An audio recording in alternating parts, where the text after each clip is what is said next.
वेंदा हुआ कल्याण में, अञा लहंदा न हुया, चवंदा वञो स्कूटर खणो जल्दी पारी दादी खे वठी अचो। पारी दादी ॾाढा सुठा कलाम ॻाईंदी हुई, त उन्हनि जा हस्बैंड थोरो नाराज़ थींदा, भई जंहिंमहिल बि लहनि था कहिड़ो बि वक़्तु भई बसि वठी अचो, पहिरियों गुस्सो थींदा हुया पारी दादी जा हस्बैंड, पाण ॿुधाए पई। पर पोइ जॾहिं हिकु दफ़ो बाबा सां मिलिया, पोइ त बिल्कुलु उन्हनि जो आदत थी वई, भई भॻवान सां मिलण वेही थी वञे, बाबा जो रंग लॻी वियो। ऐं उन खां पोइ पाण वठी वेंदा हुआसीं, बाबा ख़ाली न्याणो मोकिले, भले राति जा 8 थिया हुजनि 9 थिया हुजनि, अॻे लेट न निकिरंदियूं लेडीज़, 8 थिया हुजनि 9 थिया हुजनि, हल मां तो वठी हलां, हिन बहाने मुंहिंजो बि बाबा वटि दर्शन थी वेंदो।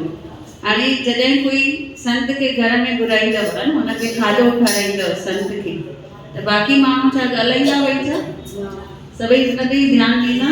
त जंहिंमहिल इनखे चवंदा आहियूं बेटा, है ना, जेके भॼन ॻाईंदा छा चवंदा आहियूं, बेटा, माता की बेटा है, माता को भी वही पसंद है, माता के भी हम माता की बेटा दे रहे हैं।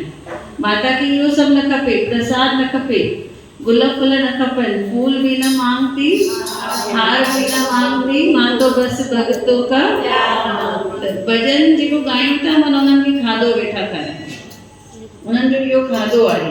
त जंहिंमहिल उहे खाधो खाईंदा हुजनि, बाक़ी ॼणा शांत करे विया, ईअं कान्हे ॿ ॼणा मिलिया ॻाल्हायो वई हिते भॼन चालू हुजे, उहो सॼो जेको बुण हूंदी आहे सॼी उहो रिकॉर्ड थी वेंदी आहे। पिछले दफ़े बि जंहिंमहिल इहो हले पियो, राधा चयो कृष्ण खे, पुठियां मायूं ॻाल्हाइण वेठियूं, मूवी ॾिसंदव, सॼो बुण आहे, गानो अधु वेठो ॿुधण अचे।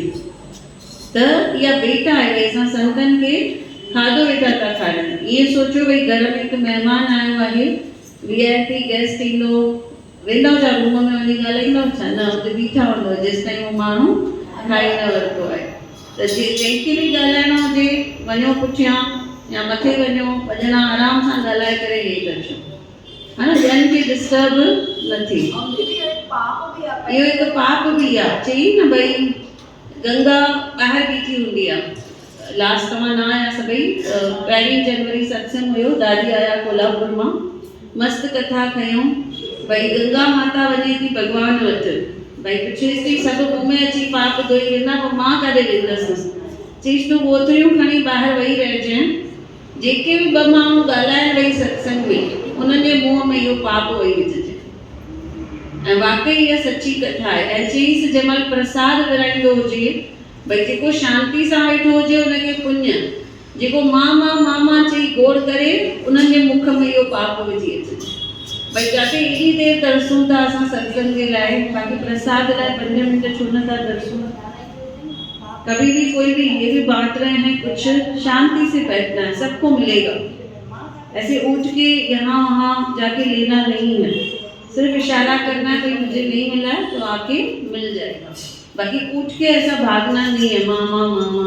तो जी उन्हनि जे मुंह में वञी पाप विझी अचिजे, जेके 2 ॼणा ॻाल्हाइण वेही उन्हनि जे मुख में पाप वेही। मम्मी खे ॾाढियूं वणियूं इहे 2 कथाऊं, हा न, मम्मी चए पई ॾाढियूं मस्तु हुयूं 2 कथाऊं, ऐं पंहिंजी मंडली जे लाइ ज़रूरी आहे। कहिड़े बि सत्संग में न ॻाल्हाईंदा आहिनि, साधू वासवाणी बि सत्संग में हलो कहिड़ी हुते ॾिसो, केरु ईंदो हुजे हुनखे निहारंदा बि न आहिनि, भई मतां उन्हनि खे ख़राबु लॻे, केरु अचे थो केरु वञे थो। तव्हां पंहिंजो सत्संग ॿुधो, पाण ई ईंदा पाण ई वेंदा, पाण छा कंदा आहियूं, जेसि ताईं उहो माण्हू हीअं वञे थो वरी हीअं अचे थो, पाण निहारंदा आहियूं, वरी हिकु बि न, वरी सभिनी जो ध्यानु हुन में, सत्संग भले छुटिजी वञे, पर पहिरीं ॾिसूं केरु आयो आहे, छो आयो आहे, छाजे लाइ आयो आहे।